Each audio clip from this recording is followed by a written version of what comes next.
The Maya, the veil of ignorance. ఈ వీడియోలో మనం మాయ గురించి పూర్తిగా తెలుసుకుందాం. మాయ గురించి సింపుల్గా చెప్పాలంటే it's also called as lack of awareness are veil of ignorance. అంటే మన జ్ఞానాన్ని మసగబార్చే అజ్ఞానం అని అర్థం.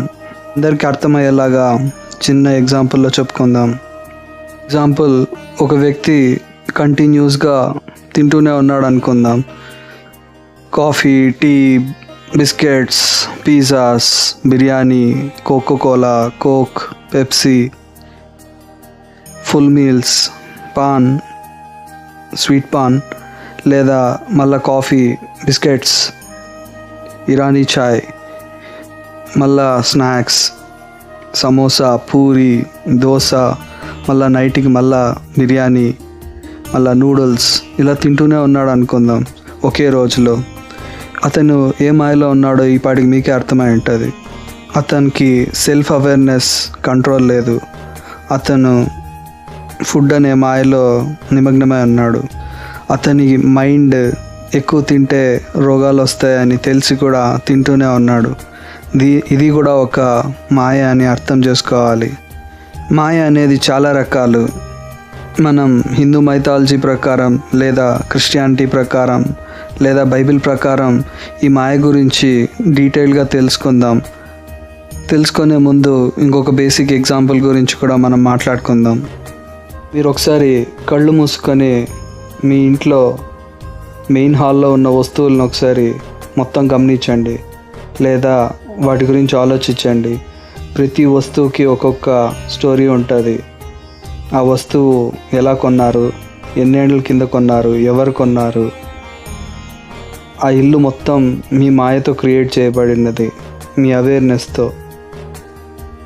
లేదా మీ ఫాదర్తో, మీ మదర్తో, మీ బ్రదర్తో, ఎవరిదో ఒక మాయతో క్రియేట్ చేయబడినదే ప్రతి వస్తువు.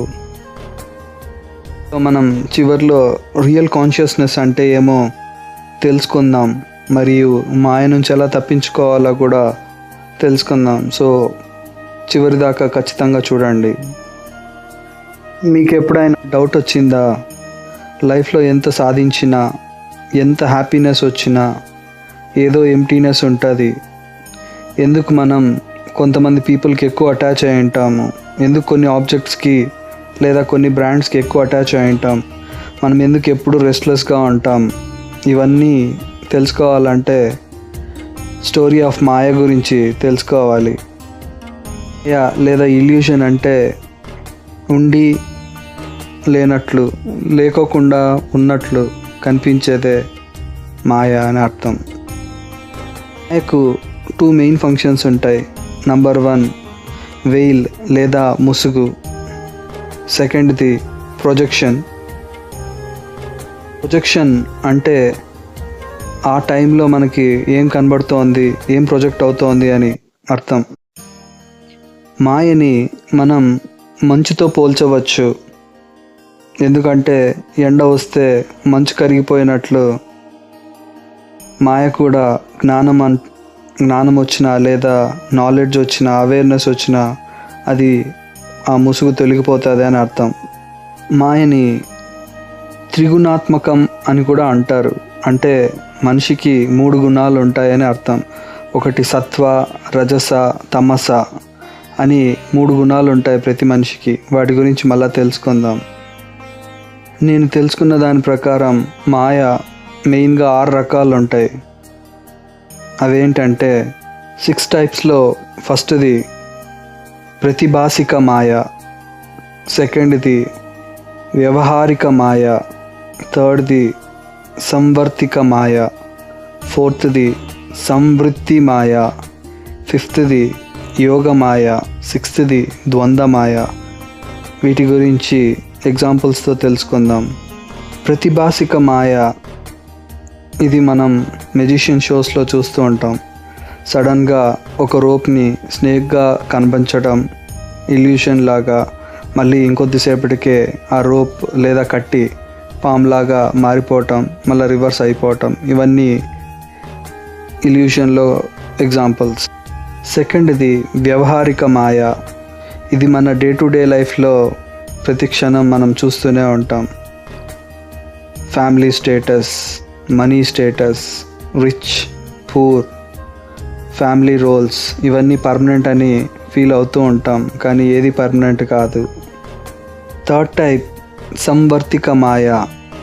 ఈ మాయలో మనం ప్రతిరోజు మనకి సబ్కాన్షియస్లోనే ఇవి గమనిస్తూ ఉంటాం. అవే డైలీ మనకి సన్ వస్తుంది, ఈవినింగ్ సన్సెట్ అవుతుంది, డే నైట్ సీజన్స్, ఎండాకాలం, వర్షాకాలం, మళ్ళా మిగిలిన కాలాలన్నీ వస్తూ పోతూ ఉంటాయి. మళ్ళా మనం చూస్తూనే ఉంటాం చావు, పుట్టుకలు, ఇవన్నీ ఒక గ్రాండ్ ఇల్యూషన్. వీటినే సంవర్తిక మాయ అని అంటారు. ఫోర్త్ మాయ ఏమిటంటే సంవృత్తి మాయ. దీన్నే మనం ప్రతిదానికి ఒక లేబుల్ వేసి చూస్తాం. ఆ ఎగ్జాంపుల్ లేబుల్స్ ఏమంటే బ్యూటిఫుల్, అగ్లీ, ఓ గుడ్, ఓ ఇది బ్యాడ్, ఇది సూపర్, ఇది అంత సూపర్ కాదు, వీళ్ళు పర్లేదు. ఇలా ప్రతిదానికి మనం ఒక లేబుల్ వేసి వాటిని మాస్క్ చేస్తాం. ఫిఫ్త్ టైప్ మాయ ఏమంటే యోగ మాయ. ఈ యోగ మాయలో ఏమిటంటే గాడ్ మల్టిపుల్ రూపాల్లో కనబడతారు. ఒక్కొక్క పర్సన్కి గాడ్ ఒక్కోలా కనబడతారు వాళ్ళ ఫ్యామిలీని బట్టి. వాళ్ళు ఏ ఫ్యామిలీలో బోర్న్ అయితే ఆ ఫ్యామిలీ ప్రకారం వాళ్ళకు ఆ యోగమాయ కనబడుతుంది, వాళ్ళే కరెక్ట్ అని. సిక్స్త్ సబ్ టైప్ ద్వంద్వ మాయ. వీటిలో అన్నీ డ్యూయల్గా కనబడతాయి. డ్యూయల్ అంటే ద్వంద్వలాగా, అంటే రెండులాగా కనబడతాయి. ఈ ద్వంద్వ మాయలో హాట్గా ఉంటే కోల్డ్లాగా ఉండాలనిపిస్తుంది, సంతోషంగా ఉంటే దుఃఖం గుర్తొస్తుంది, మంచిగా ఉంటే చెడు గుర్తొస్తుంది, పాపులర్ అయితే అన్పాపులర్ టైమ్స్ గుర్తొస్తాయి, రిచ్గా ఉంటే పూర్ టైం గుర్తొస్తుంది. ఇలా అన్నీ మన మైండ్ కన్ఫ్యూజ్ చేస్తూ ఉంటుంది. మీరు సినిమాల్లో చూసుంటారు కదా, చాలా మల్టీ మిలీనియర్ పర్సన్ వాళ్ళ కూతురు డ్రైవర్తో లేచిపోతూ ఉంటారే, ఇదే ద్వంద్వమాయ అని అర్థం. ఎందుకంటే వాళ్ళ రిచ్నెస్ చూసి పూర్ పర్సన్ సింప్లిసిటీ నచ్చుతూ ఉంటుంది కాబట్టి వాళ్ళ మాయలో. చాలామంది ఈ ద్వంద్వ మాయలో మోసపోతూనే ఉంటారు లైఫ్లో. ఈ మాయ యొక్క సబ్ టైప్స్ గురించి అర్థం కావాలంటే ఒక చిన్న రియల్ లైఫ్ ఎగ్జాంపుల్ మనం తెలుసుకుందాం. ఒక మనిషి, ఒక అమ్మాయి లేదా అబ్బాయి చిన్నప్పుడు పేరెంట్స్ని చాలా ప్రేమిస్తారు. మళ్ళా పెళ్ళయ్యాక వాళ్ళ హస్బెండ్ని లేదా వైఫ్ని, మళ్ళీ చిల్డ్రన్ని చాలా ప్రేమిస్తారు. పేరెంట్స్ని కంప్లీట్గా ఇగ్నోర్ చేస్తారు. మళ్ళా పిల్లలు పెద్దగా అయ్యాక మళ్ళా పేరెంట్స్ ఎంత కష్టపడ్డారో వాళ్ళకి అర్థమవుతుంది. మళ్ళా పేరెంట్స్ మీద ఓల్డ్ ఏజ్లో ఎక్కడ లేని అఫెక్షన్ చూపిస్తారు. మళ్ళా వైఫ్ నచ్చదు కొన్ని రోజులు, మళ్ళా ఫ్రెండ్స్కి, మళ్ళీ వ్యసనాలకి బానిసలు అవుతారు. ఇంకొంచెం ఏజ్ వచ్చాక ఫ్యామిలీ పరువు, ప్రతిష్ట, గౌరవం, కులము, మా ఊర్లో ఏమనుకుంటారు, నా చుట్టుపక్కల ఏమనుకుంటారు, మా ఆఫీస్లో ఏమనుకుంటారు, ఇవన్నీ ఆలోచిస్తారు. వాళ్ళు ఏజ్ వచ్చే కొద్దీ వరల్డ్లీ అటాచ్మెంట్ కూడా బాగా బరువు ఎక్కుతుంది. ఇంకొంతమంది వాళ్ళ వైఫ్ లేదా హస్బెండ్ బతికున్నప్పుడు చాలా కష్టాలు పెడతారు, లేదా బాగా తిడతారు, కొడతారు. మళ్ళీ వాళ్ళు చెల్లిపోయిన తర్వాత ఎక్కడ లేని ప్రేమ చూస్తారు. మా ఆయన అలా చేశాడు, ఇలా చేశాడు, అలా ఉండేవాళ్ళు, ఇలా ఉండేవాళ్ళు అంటారు. మళ్ళీ మనుషులు కొత్తగా పెళ్ళైన సమయంలో ఆ లవ్లో ఉన్నప్పుడు మిగతావేవి కనబడవు. సో అమ్మ నాయనలు ఏం చెప్పినా అర్థం కాదు. ఓన్లీ హస్బెండ్ లేదా వైఫ్ అంటే ఫుల్ అఫెక్షన్ చూపిస్తారు. అత్త మామలు లేదా ఇన్లాస్ మీద ఫుల్ యాంగర్ ఉంటుంది. నాకే మొత్తం కావాలా, నేను చెప్పినట్లే మా వైఫ్ లేదా మా హస్బెండ్ మొత్తం వినాలా, వేరే వాళ్ళు మా హస్బెండ్ లేదా వైఫ్ టైం స్పెండ్ చేయకూడదు, లేదా మా రిలేటివ్స్కి టైం స్పెండ్ చేయకూడదు, మనీ అంతా నాకే స్పెండ్ చేయాలా, ఇలా అన్నీ ఆలోచిస్తూ ఉంటారు. ఇది కూడా ఒక మాయే. ఆ టైంలో వాళ్ళకు టైము, మనీ, లవ్, అఫెక్షన్ మొత్తం వాళ్ళ మీదే చూపించాలి. ఇంక వేరే వాళ్ళ మీద చూపిస్తే వాళ్ళ మీద శత్రుత్వం క్రియేట్ అవుతుంది. అదే మనిషి కొన్ని సంవత్సరాల తర్వాత వాళ్ళ హస్బెండ్కి కానీ వైఫ్కి కానీ కష్టాలు వస్తే అదే ఇన్లాస్ దగ్గర నుంచి అయ్యో వాళ్ళు నాకు హెల్ప్ చేయట్లేదు, వాళ్ళకి కామన్ సెన్స్ లేదు, తెలివి లేదు, మేము ఇంత కష్టాల్లో ఉన్నా ఎవరు వచ్చి హెల్ప్ చేయట్లేదు అని ఆలోచిస్తారు. ఇనిషియల్గా వాళ్ళే దూరం పెట్టినా కూడా. దీన్నే మాయ లేదా ల్యాక్ ఆఫ్ అవేర్నెస్ అని అంటారు. కష్టాలు వచ్చినప్పుడు ఆ ముసుగు తొలగిపోతుంది.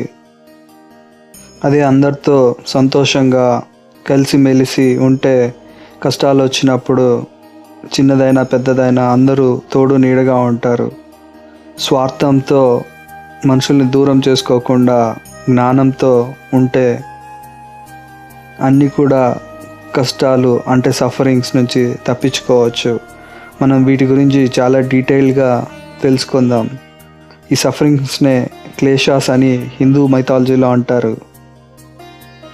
ఇండియన్ మైథాలజీలో 5 క్లేషాస్ ఉన్నాయి. అవేవి అంటే రాగ, ద్వేష, అవిద్య, అస్మిత, అభినివేశ. ఇవే ఆ 5 క్లేషాస్ ఆర్ సఫరింగ్స్. ఇంగ్లీష్లో మీకు అర్థమవుతుంది అంటే వాటినే attachment, hatred, ignorance, ego, I లేదా నేనే గొప్ప, ఆరోగెన్స్. ఇంకొకటి అభినివేశ అంటే డెత్ ఫియర్, లైఫ్కి అటాచ్ అయ్యి క్లింగ్ అవుతూ ఉండటం. వీటినే 5 మెయిన్ సఫరింగ్స్ అని అంటారు. ఈ 5 క్లేషాస్ మాయని మనకు బైండ్ చేయడం వల్ల మన పీస్ని మొత్తం బ్లాక్ చేస్తాయి. మనకి మైండ్కి ఏమీ అర్థం కాదు. ఈ క్లేషాస్ గురించి ఇంకొంచెం డీటెయిల్డ్గా ఎగ్జాంపుల్స్లో తెలుసుకుందాం. ఫస్ట్ది అవిద్య అంటే విద్య లేకపోవటం లేదా జ్ఞానం లేకపోవటం లేదా అవేర్నెస్ లేకపోవటం లేదా ఇగ్నోరెన్స్. అంటే సత్యం గురించి జ్ఞానం లేకుండా ఉండడం. మనం స్టార్టింగ్లో చెప్పామే, ఒక వ్యక్తి అతిగా తింటూ ఉన్నాడని. అతనికి జ్ఞానం లేకోకుండా ఉండటం వల్లే అతిగా తింటున్నాడు. అతను కావాల్సింది తింటూ ఉంటే ఏ బాధ ఉండదు. ఒక్కసారి అతనికి జ్ఞానం వస్తే అతని బాడీ ఫిట్నెస్ మెయింటైన్ చేసి రోగాల నుంచి తప్పించుకుంటాడు. అదే ఆ మాయ నుంచి తప్పించుకోవటం అంటే. సెకండ్ క్లేష ఏమంటే అస్మిత. అస్మిత అంటే ఈగో లేదా నేనే లేదా ఐ లేదా ఆరోగెన్స్ అని అర్థం. ఒక చిన్న ఎగ్జాంపుల్లో దీని గురించి అర్థం చేసుకుందాం. ఎగ్జాంపుల్, మీరు ఒక బుక్ చదివారు అనుకుందాం. నేను వచ్చి దానిలో మీకు ఒక సిల్లీ క్వశ్చన్స్ అడిగారు అనుకోండి. మీరేమనుకుంటారంటే నాకే అంతా తెలుసు, ఆ బుక్ నేనే చదివాను అని గర్వంతో, ఆరోగెన్స్తో అంతా మీకే తెలిసినట్లుగా ఫీల్ అవుతారు. దాన్నే ఈగో అని కూడా అంటారు లేదా ప్రౌడ్నెస్ అని కూడా అంటారు. దాన్నే ఆరోగెన్స్తో మాట్లాడడం అంటారు, గర్వంగా మాట్లాడటం అంటారు. థర్డ్ క్లేష ఏదంటే రాగ. మీరు చాలాసార్లు విని ఉంటారు రాగద్వేషాలకు అతీతంగా ఉండాలని. సో అదే రాగానే ఇక్కడ క్లేషాల్లో ఉంది. రాగ అంటే అటాచ్మెంట్ అనే అర్థం. కొందరికి ఒక కాస్ట్లీ వస్తువు మీద అటాచ్మెంట్, ఇంకొందరికి ఒక అమ్మాయి మీద అటాచ్మెంట్ లేదా ఒక అబ్బాయి మీద ఎక్కువ డిజైర్. మొత్తం మాకే కావాలి అని ఫుల్ అటాచ్మెంట్ చేసుకుంటారు. దీన్నే రాగా సఫరింగ్ అని అంటారు. నెక్స్ట్ క్లేష ఏదంటే ద్వేష. మీకు ఇప్పటికే అర్థమై ఉంటుంది, ద్వేషం కూడా ఒక సఫరింగ్ అనే అర్థం. ఎవరి మీద అయినా ఎక్కువ ద్వేషం పెంచుకుంటే అది ఒక చాలా సఫరింగ్. ఇంగ్లీష్లో దీన్ని హేట్రెడ్ అంటారు. మళ్ళా రిపల్సివ్, చాలా కాన్ఫ్లిక్ట్తో వాళ్ళు ఏం చెప్పినా ఆపోజిట్గా మాట్లాడడమే ఈ ద్వేషం. వాళ్ళు ఎస్ అంటే నో అంటారు, నో అంటే ఎస్ అంటారు, ఓకే అంటే నాట్ గుడ్ అంటారు. లాస్ట్ టైప్ ఆఫ్ క్లేష ఆర్ సఫరింగ్ ఏదంటే అభినివేశ. అంటే ఫియర్ ఆఫ్ డెత్. మళ్ళా లైఫ్కి క్లింగ్ అయ్యి ఏమి చేయకోకుండా ఉంటాం. అబ్బో ఈ కార్లో వెళ్తే యాక్సిడెంట్ ఏమన్నా అవుతుంది, ఈ బైక్లో వెళ్తే ఏమన్నా అవుతుంది, ఇది తింటే ఏమన్నా అవుతుంది, ఈ పని చేస్తే చావు రావచ్చు, ఈ ముహూర్తంలో బయటికి పోతే ప్రాణగండం ఉంది. ఇలా డెత్ ఆఫ్ ఫియర్ లేదా ప్రాణం అంటే భయం, ఇట్లా లైఫ్కి అతుక్కొని బతుకుతూ ఉంటారు. ఇది కూడా ఒక మాయే. దానినే అభినివేశ అని అంటారు. ఇవే 5 టైప్స్ ఆఫ్ సఫరింగ్స్ ఆర్ క్లేషాస్ అని కూడా అంటారు. వీడియో స్టార్టింగ్లో మనం మాయా క్యారెక్టరిస్టిక్స్ ఏమంటే త్రిగుణాత్మకం అని తెలుసుకున్నాం. త్రిగుణాత్మకం అంటే 3 గుణాలు. ఆ 3 గుణాలు ఏవంటే సత్వ, రజస, తమస. ఇవి 3 గుణాలని అర్థం. ఫస్ట్ సత్వగుణ గురించి తెలుసుకుందాం. సత్వ అంటే ప్యూరిటీ లేదా కామ్నెస్, కానీ ఇది కూడా ఒక మాయకు కారణమవుతుంది. ఎగ్జాంపుల్, ఒక వ్యక్తి నేను అందరికీ చాలా హెల్ప్ చేశా అని గొప్పగా చెప్పుకున్నాడు అంటే అక్కడే అతను చేసిన ప్యూరిటీ అంటే మంచి పనికి వాల్యూ పోయింది. అతను కూడా ఒక మాయలో ఉన్నాడని అర్థం చేసుకోవచ్చు. ఇంకొంతమంది నేను చాలా కామ్గా ఉండి పూజను మొత్తం కంప్లీట్ చేశానని గొప్పగా చెప్తారు. అది కూడా ఒక మాయనే. వాళ్ళకి తెలియకుండానే ఈగో వచ్చేసింది అని అర్థం కావట్లేదు వాళ్ళకు. ఇంకొంతమంది మేము మా ఫెస్టివల్ని చాలా గ్రాండ్గా సెలబ్రేట్ చేసామంటారు. యాక్చువల్ పూజని మర్చిపోయి, దాని వాల్యూ మర్చిపోయి వాళ్ళ బోస్ట్నెస్ని చూపిస్తారు. యాక్చువల్గా సత్వ క్వాలిటీ వచ్చేసరికి వాళ్ళకు ఇంకో ఈగో లెవెల్ పెరుగుతోంది ఈ కాలంలో. అందుకే ముందు కాలంలో గుప్త దానాలు చేయాలి, మీరు రైట్ హ్యాండ్తో చేసిన దానం లెఫ్ట్ హ్యాండ్కి తెలియకూడదు అని చెప్పేవాళ్ళు.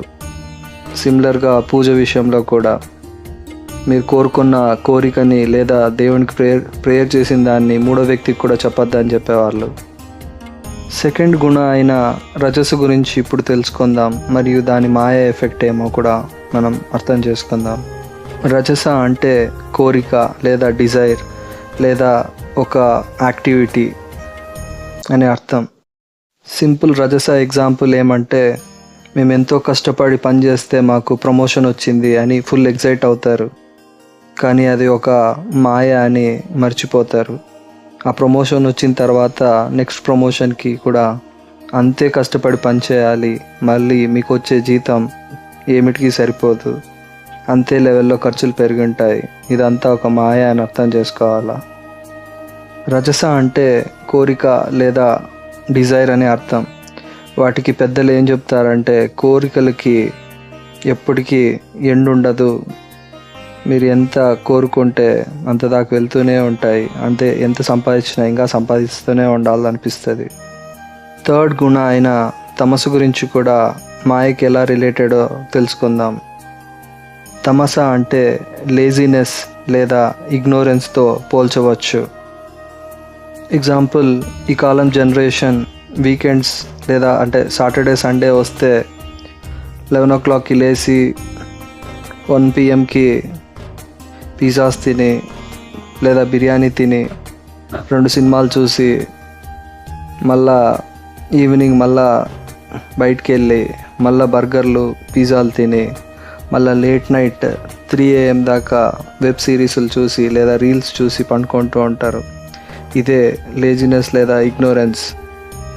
ఎవరైనా పెద్దలు లేదా వెల్ విషర్స్ ఏమన్నా చెప్తే జిమ్కి వెళ్ళండి, ఆడుకోండి, బయట పోయి లైఫ్ చూడండి అని చెప్తే వాళ్ళు నా మైండ్ నా ఇష్టం, నా లైఫ్ నా ఇష్టం, నా లైఫ్కి ఇదే హ్యాపీనెస్, ఇదే చిల్, ఇదే నేను చిల్ చేసి ఎంజాయ్ చేస్తా అని అంటారు. వాళ్ళకి అలానే అనిపిస్తుంది, ఎందుకంటే వాళ్ళు అందరూ ఆ మాయలో ఉన్నారని వాళ్ళకి ఇప్పుడు అర్థం కాదు. ఏ రోజైతే డిసీజెస్ వస్తాయో, మనీ లేకోకుండా అవుతుందో, ఉద్యోగాలు రావో, ఎవరు పట్టించుకోరో, చుట్టుపక్కల చూసుకొనేకి ఎవరు ఉండరో, ఆ రోజు వాళ్ళు చేసిండే తప్పులన్నీ సినిమాలాగా కనబడతాయి. అప్పుడు మాయ అంటే ఏమో అర్థమవుతుంది. ఇప్పుడు దేవుడికి ఎంత ప్రేయర్ చేసినా, ఎంత వేడుకొన్నా ఎవరు పట్టించుకోరు, ఎందుకంటే జ్ఞానము రోజు స్ట్రీట్స్ బయట అరుస్తూనే ఉంది, అవేర్నెస్ పెంచుతూనే ఉంది, కానీ జనాలు వాటి గురించి పట్టించుకోరు, మాయలో పడిపోయి. ఒకరోజు కళ్ళు తెలుసుకున్నప్పుడు ఆ జ్ఞానం ఏమీ హెల్ప్ చేయదు. అజ్ఞానమే దేవుడు కూడా ఏమీ హెల్ప్ చేయరు, అదృష్టం ఉంటే తప్పించి. లేదా వాళ్ళ మంచి కర్మలను బట్టి హెల్ప్లు వస్తాయి, లేదంటే ఆ కర్మను అనుభవించాల్సిందే. ఈ వీడియోని చివరి దాకా చూడండి. ఇప్పుడు దాకా మనం జస్ట్ ఏబిసిడీల గురించి తెలుసుకున్నాం అంతే. థియరీ గురించి ఇప్పుడు నుంచే స్టార్ట్ అవుతుంది. ఒకసారి ఆలోచించండి. మీరు డైలీ వినే న్యూస్లో, మీరు డైలీ చూసే రిలేషన్షిప్స్లో ఆలోచిస్తే మీరు కొన్నిటిని చూసి షాక్ అవుతారు లేదా వండర్ అవుతారు. ఈ అటాచ్మెంట్స్ అన్నీ, ఆ రిలేషన్స్ అన్నీ ఇంత ఫికల్గా ఉన్నాయి, ఇంత ఈజీగా బ్రేక్ అయిపోతున్నాయి అని ఎప్పుడైనా ఆలోచించారా? ఇంత చిన్న ఈగో వల్ల వాళ్ళు హర్ట్ అయ్యారా? ఎంత చేసినా ఆనందమే లేదా? 1000 మంచి పనులు చేసినా ఒక చిన్న తప్పే కనబడుతుంది. అదే మాయ అంటే. మిగతావన్నీ మసకబారిపోతాయి. మీరు ఎంత లాజికల్గా లైఫ్ ప్లాన్ చేసినా ఎమోషన్స్కి, డిజైర్స్కి మాయ ద్వారా మైండ్ ప్రోగ్రామ్ అవుతూనే ఉంటుంది కంటిన్యూస్గా మీ సబ్కాన్షియస్ మైండ్లో. మీరు ఎన్నిసార్లు చూసుంటారు గర్వం వల్ల ఎన్ని ఫ్యామిలీస్ పడిపోయినాయో, ఎంతమంది లవ్ బ్రేకప్ అయిందో, ఎన్ని ఫ్రెండ్షిప్లు కట్ అయిపోయాయో, ఎంత అనవసరంగా ఫైట్స్ జరిగాయో. చిన్న చిన్న విషయాలకి కొంతమందితో సంవత్సరాలు మాట్లాడుకోకుండా ఉంటారు గర్వంతో.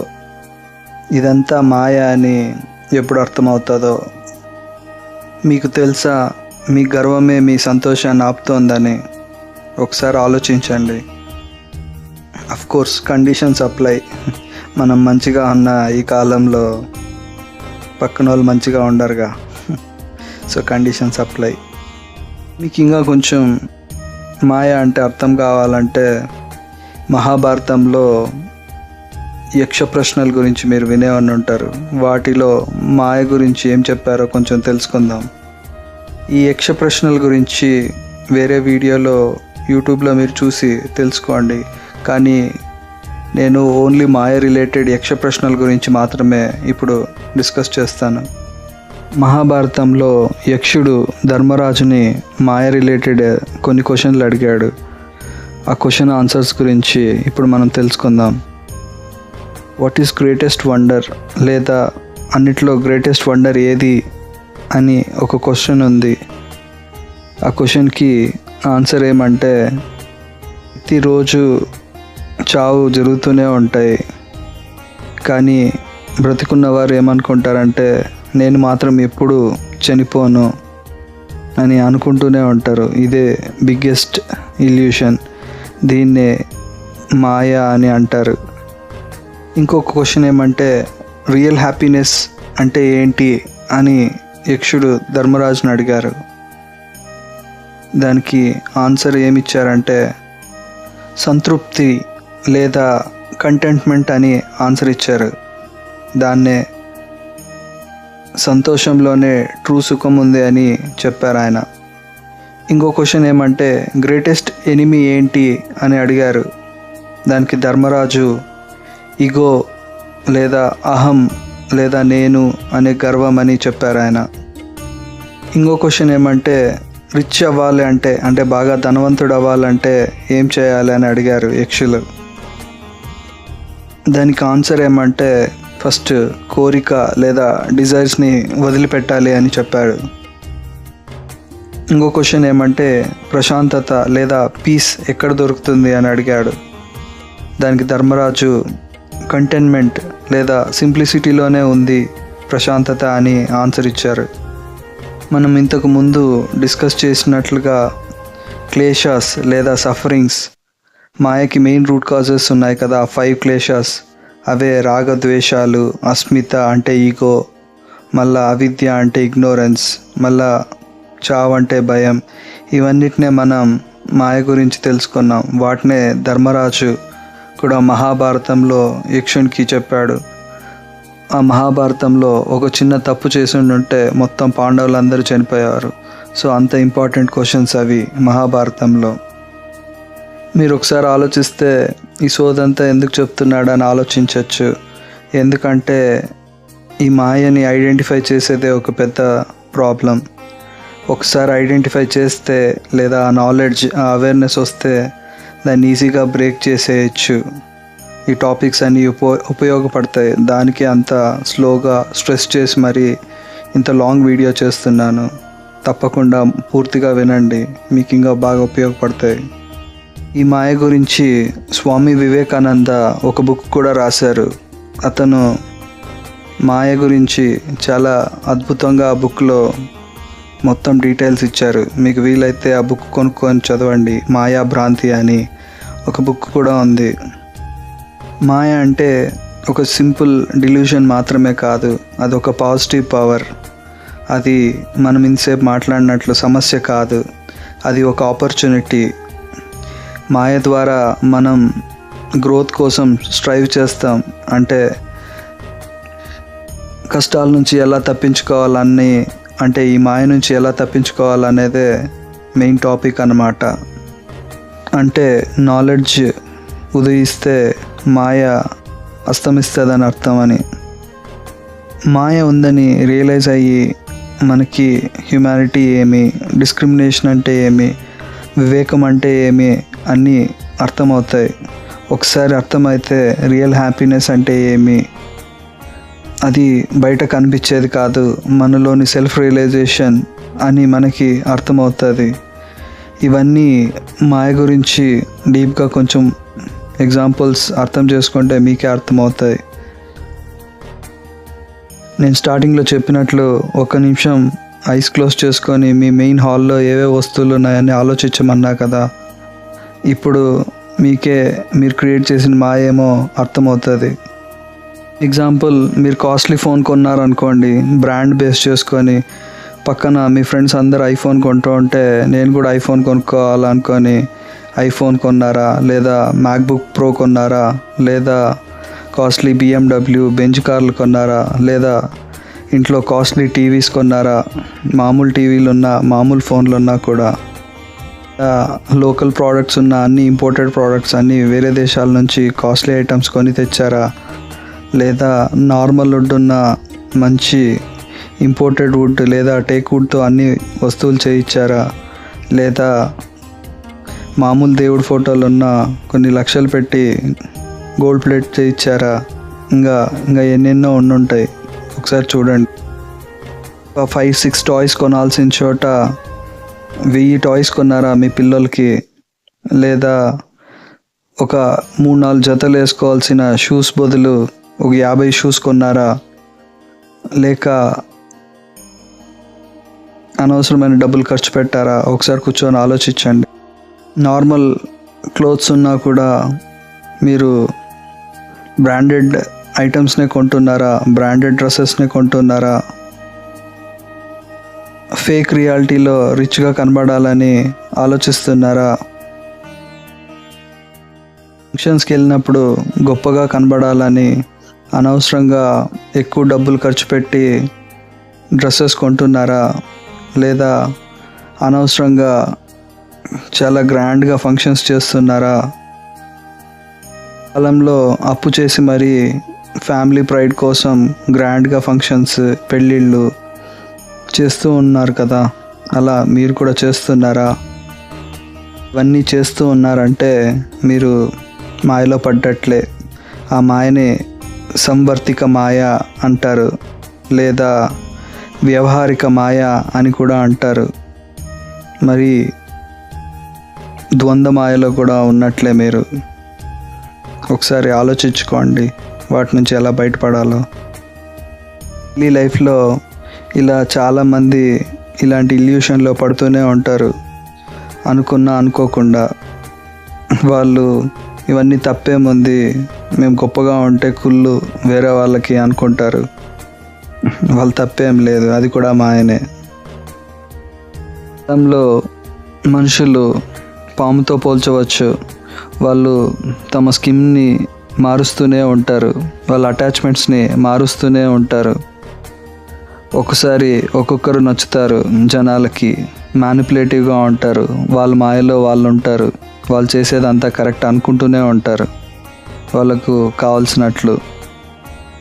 మాయ యొక్క మెయిన్ 2 ఫంక్షన్స్, అదే వెయిల్ వెయిల్ అంటే ముసుగు, ఇంకొకటి ప్రొజెక్షన్స్ అంటే అది ఏం చూపిస్తుంది అనేదే.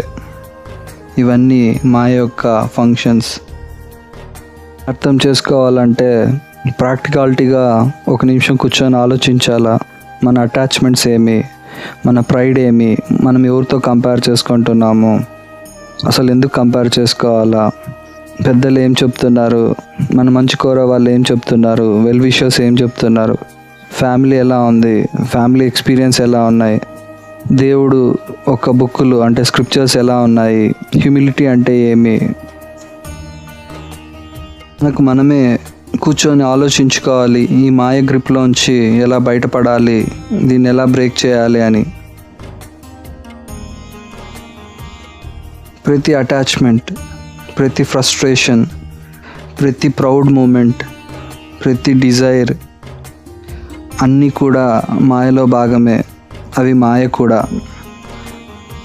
వాటిలోంచి బయటపడాలంటే number 1 awareness, knowledge, patience, love, ఇవన్నీ వాటికి విరుగుళ్ళు, వాటిలోంచి బయటపడేవి, అంటే మనకు జ్ఞానం ప్రసాదించేవి. బైబిల్లో కూడా రాశారు, అవే ఆత్మఫలాలు. వాటి గురించి కూడా మనం తెలుసుకుందాం. ఈ మాయని బ్రేక్ చేయాలంటే ఈ ఆత్మఫలాల్ని ఎలా ఉపయోగించాలని కూడా మనం తెలుసుకోవాలి. మనం ఆ ఫ్రూట్ ఆఫ్ ద స్పిరిట్ గురించి తెలుసుకుందాం. అవేమంటే ప్రేమ, సంతోషం, శాంతి, క్షమించడం లేదా పోరాటం చేయటం, లేదా మంచిగా ఉండటం, మళ్ళా మంచి బుద్ధి, నమ్మకం, మృదు స్వభావం, మళ్ళా ఆత్మ నిగ్రహం. ఇంగ్లీష్లో వీటినే love, joy, peace, patience, kindness, goodness, faithfulness, gentleness, self control అని కూడా అంటారు. చించండి, ఇవి గాను ఉపయోగిస్తే మీరు ఎటువంటి మాయలోంచైనా బయటపడవచ్చు, మరి ఆ మాయ గురించి తెలుసుకోవచ్చు. లైఫ్లో ఎగ్జాంపుల్తో చెప్పాలంటే మనం ప్రేమగా ఎవరితో మాట్లాడినా ఎటువంటి గొడవలు రావు, అనవసరం డిస్కషన్స్ పెట్టుకోము. ప్రతి చిన్న దాంట్లో సంతోషం ఎత్తుక్కుంటే గర్వమే రాదు, ఉన్నదాంతో హ్యాపీగా ఉండొచ్చు, అత్యాశకు పోవాల్సిన అవసరం లేదు. పీస్ అంటే శాంతి. ప్రేమ ఉపయోగిస్తే అనవసరం గొడవలు రావు. ఇంట్లో అత్తమామల్ని, అన్నదమ్ముళ్ళని, తోడుకోడళ్ళని, మన చుట్టూ ఉన్నవారిని ప్రేమతో మాట్లాడిస్తే శాంతి సమాధానం వస్తుంది. గర్వంతో మాట్లాడి అహంకారంతో గొడవలు పెట్టుకుంటే కొట్లాట్లు వస్తాయి. పేషెన్స్, ఎంత చెడ్డవాడైనా పేషెన్స్ని ఉపయోగిస్తే వాళ్ళు మారుతారు. మనం మంచిగా కైండ్నెస్ అంటే మన చుట్టుపక్కల ఉన్న జంతువుల్ని, పక్షుల్ని బాగా చూసుకుంటే అదే మంచితనం. మనకు వేరే వాళ్ళు దాన్ని చూసి మన మీద కూడా ఉపయోగిస్తారు. తెలివిగా జ్ఞానంతో ఆలోచిస్తే ఎటువంటి మోసం నుంచి కూడా బయటపడవచ్చు. అటుపక్క వాళ్ళు చెడ్డవాళ్ళైనా కూడా మన మంచితనాన్ని చూసి వాళ్ళు కూడా మారుతారేమో. ఇంకొకటి ఫెయిత్ఫుల్నెస్, నమ్మకం. మన నమ్మకమే మన వెపన్. స్వభావం అంటే మంచి బిహేవియర్తో మాట్లాడితే, జెంటిల్గా ఉంటే చుట్టుపక్కల వాళ్ళందరూ మనకు కూడా జెంటిల్గానే ఉంటారు. అహంకారం, ఈగో, ప్రైడ్ ఇవన్నిటిని దూరం చేసుకుంటే ఆ మాయలోంచి కూడా బయటపడతారు. మరియు నెక్స్ట్ది సెల్ఫ్ కంట్రోల్. మనం స్టార్టింగ్లో మాట్లాడినట్లు అనవసరంగా ఎక్కువ తినడం, అనవసరంగా గొప్పలకు పోయి కాస్ట్లీ ఐటమ్స్ని కొనటం, లేదా అనవసరంగా తినటం, అనవసరంగా ఖర్చు చేయటం, ఇవన్నీ కూడా సెల్ఫ్ కంట్రోల్. మరియు అనవసరంగా కళ్ళకి ఆకర్షణమైన వాటిని కొనుక్కుంటూ ఉండటం, ఇష్టపడటం, అటాచ్మెంట్లు చేసుకుంటూ ఉండటం, ఇవన్నీ కూడా ఆత్మనిగ్రహం లేదా సెల్ఫ్ కంట్రోల్తో ఆ మాయలోంచి బయటపడవచ్చు. మీరు అనుకోవచ్చు, వీడంతా సోది చెప్తున్నాడు, ఫైనల్గా రిఫ్లెక్షన్ ఏంటి, దీని ఎండ్ ఏమి అని అనుకుంటున్నారా? మాయ మీద లెసన్ ఏంటి అంటే, ఈరోజు మీరు మాయ గురించి తెలుసుకున్నారు కదా. ఫస్ట్ ఆ మాయ గురించి అర్థం చేసుకోండి, దాన్ని అండర్స్టాండ్ చేసుకోండి. మీ ప్రతి ఎమోషనల్ స్వింగ్ ఎక్కడి నుంచి వస్తోంది, అన్నెసరీ ప్రైడ్ ఎక్కడి నుంచి వస్తోంది, ఎవరి నుంచి వచ్చింది, ఎవరిని చూసి మీరు కంపేర్ చేసుకుంటున్నారు, ఇదంతా సెల్ఫ్ రియలైజేషన్ లేదా సెల్ఫ్ అవేర్నెస్తో మాయలోంచి బయటపడవచ్చు. ఆ మహాభారతంలో ధర్మరాజు చెప్పినట్లు ప్రాక్టీస్ సింప్లిసిటీ, అంటే మనకున్న దాంతో హ్యాపీగా ఉండండి అని. Be happy with what we have or with what it is. ఈ మాయలో లెర్నింగ్స్లో ఇంకొకటి తెలుసుకోవాల్సింది ఏమంటే సెల్ఫ్ నాలెడ్జ్. అసలు మనం ఎవరం. ఎగ్జాంపుల్, మనం కాస్ట్లీ ఫంక్షన్స్ చేస్తున్నామనుకో, ఇంత కాస్ట్లీ ఫంక్షన్స్ చేయాల్సిన అవసరం ఉందా, మనం ఇంత ప్రైడ్ చూపించాలా, దానివల్ల వచ్చే లాభం ఏమి, వచ్చే నష్టం ఏమి అని ఆలోచించుకోవాలి. పేరు ప్రఖ్యాతలు కావాలా, గౌరవం కావాలా, లేదా సింపుల్గా బతుకుతారా, దానివల్ల వచ్చే నెగిటివ్స్ ఏమి అన్నీ కూడా చూసుకోవాలి. ఏదైనా ఫంక్షన్స్కి వెళ్తే ఫ్రీ ఫుడ్ ఉంది కదా అని ఎక్కువగా తినటం, చాలా స్వీట్స్ని ట్రై చేయటం, ఆకలి లేకోకుండా వాళ్ళు పెట్టిన వస్తువులన్నీ తినటం, అది కూడా ఒక మాయే. మరియు మనకి ఎంత ధనం ఉన్నా ఇంకా ధనం కావాలా, ఇంకా జీతం కావాలా, ఇంకా అత్యాశతో ప్రాకులాడుతూ ఉండేది కూడా ఒక మాయనే. ఎనఫ్ అనే దానికి ఒక స్టాండర్డ్ సెట్ చేసుకోవాలి. మరియు లేటెస్ట్ బ్రాండ్స్, లేటెస్ట్ ట్రెండ్స్ అని సేల్స్ పిచ్ వాళ్ళు సేల్ చేసేదానికి అన్నిటికీ మోసపోకోకుండా మనకి ఏదైతే ఎక్కువ ఉపయోగపడుతుందో కావాల్సిన వస్తువులు కావాల్సిన రేట్లలో కొనుక్కుంటుండేవి కూడా మాయలోంచి బయటపడే ఒక సూచనే. Family love, family peace, family get టుగెదర్ని ఎప్పుడైతే మనం కాంప్రమైజ్ చేసి ఈ ఫేక్ కాంపిటేటివ్ వరల్డ్లో శాలరీ కోసం, అత్యాశ కోసం పరిగెత్తూ ఉంటామో అప్పుడే మనం ఏ మాయలో ఉన్నామో అర్థం చేసుకోవాలి. ఈ మాయలోంచి బయటపడే కొన్ని ప్రావర్బ్స్ గురించి తెలుసుకుందాం. ప్రావర్బ్స్ అంటే సామెతలు. Number 1, do not lust after beauty. Second, treasures by wickedness do not profit. Honesty over ill-gotten gain. Third, wine is a mocker. Choose moderation and self-control. Next, walk with the wise. Choose friends who uplift. Choose the right woman. True respect is for inner strength, not appearances. Regarding money, generosity, humility, diligence bring security. ఇవి కొన్ని important Proverbs. వీటిని సింపుల్గా తెలుగులో చెప్పాలంటే, అందమైన వాటి వెనక పడద్దండి, మోసపూరితంగా సంపాదించినవి ఎక్కువ రోజులు ఉండవు, అతిగా తాగద్దండి, మంచి ఫ్రెండ్స్తో నడవండి, మంచి వాళ్ళని సెలెక్ట్ చేసుకోండి, ఎవరైతే మనల్ని పైకి ప్రోత్సహిస్తారో, సరైన ఉమెన్ని లేదా మ్యాన్ని చూస్ చేసుకోండి. True respect comes from inner strength, అంటే మన లోపల ఉన్న వాల్యూస్ని బట్టి ఉంటుంది. పైన కనబడే అపియరెన్స్ని, వాళ్ళ లగ్జరీనెస్ని చూసి మోసపోవద్దండి అని అర్థం. మరియు మనీ రిలేటెడ్లో అయితే జనరస్గా డొనేట్ చేయండి, హ్యూమిలిటీ నేర్చుకోండి, మరియు అవే మనకి సెక్యూరిటీని ఇస్తాయని అర్థం. మనం ఇంత డిస్కస్ చేసిన తర్వాత మాయ అంటే ఏమంటే, మాయ అంటే ఒక మామూలు ఇల్యూషన్ కాదు, అది అనిర్వచమైనది, అంటే మన బుద్ధికి ఆలోచనకి అందనిది అని అర్థం. మన ఈగో మరియు మన కోరికలు అంటే డిజైర్స్, ఇవన్నీ వచ్చేది మాయ నుంచే. అది మన యూనిటీని బ్రేక్ చేస్తుంది, ఒకరికి నుంచి ఒకరికి గొడవలు పెడుతుంది. ట్రూ నాలెడ్జ్ అంటే జ్ఞానం మరియు డిస్క్రిమినేషన్ అంటే ఏది మంచి ఏది చెడు, డిటాచ్మెంట్ అంటే అటాచ్మెంట్ లేకోకుండా ఏ దానికి ఏ వస్తువుకి ఏ మనిషికి అటాచ్ లేకోకుండా ఉండటం, మరియు దైవ ప్రార్థన అంటే స్పిరిచువల్ ప్రాక్టీస్ ఇవన్నీ మాయలోంచి బయటపడేస్తాయని అర్థం. ఫైనల్గా కంక్లూడ్ చేయాలంటే మాయ మనకి శత్రువు కాదు, అదొక గురువు. అది మనల్ని టెస్ట్ చేస్తుంది, మారుస్తుంది, రిఫైన్ చేస్తుంది, మరియు మనల్ని కరెక్ట్ అయిన డైరెక్షన్లో మూవ్ చేస్తుంది.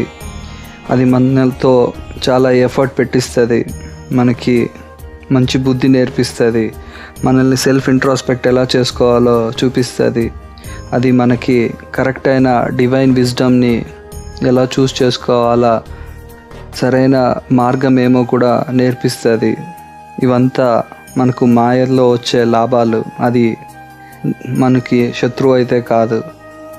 స్టార్టింగ్లో చెప్పినట్లు మాయ అంటే ఒక వెయిల్ లేదా ఒక ప్రొజెక్షన్, అంటే ఒక ముసుగు లేదా మనకు చూపించబడేది అని చెప్పాం కదా. దానిలోంచి బయటపడాలంటే సొల్యూషన్ ఒకటే: knowledge, awareness, peace, unity, liberation. ఇవన్నీ మనం ఫాలో అవుతే మాయ యొక్క మోసాల నుంచి ఈజీగా బయటపడవచ్చు. ఇదే కంక్లూజన్. పురాణాల్లో చెప్పినట్లు ప్రపంచం ఒక పెద్ద పాత్ర అయితే మాయ అనేది ఒక నూనె. ఆ నూనెలో సూర్యుని కిరణాల కింద వంట చేస్తూ వేపుతూ ఉంటుందంట. అంటే the world is a pan taking maya as oil, cooking under the rays of the sun. So people has to suffer all the things అని అర్థం. అంటే మీకు అర్థమైందిగా. ఫైనల్ వర్డ్ ఏమంటే increase your self awareness and get out of the maya. అంటే మీ సొంత బుద్ధిని ఇంప్రూవ్ చేసుకొని మాయలోంచి బయటపడండి. ఫేక్ వాటి కోసం టైం వేస్ట్ చేసుకోవద్దండి. ఓకే, ఐ థింక్ ఈ వీడియో మీకు నచ్చుతుంది అనుకుంటున్నాను. మీకు ఈ వీడియో కానీ నచ్చినట్లయితే నా ఛానల్ని సబ్స్క్రైబ్ చేసుకొని షేర్ చేసి లైక్ కొట్టండి. Thanks for your time guys. Have a nice day. Bye.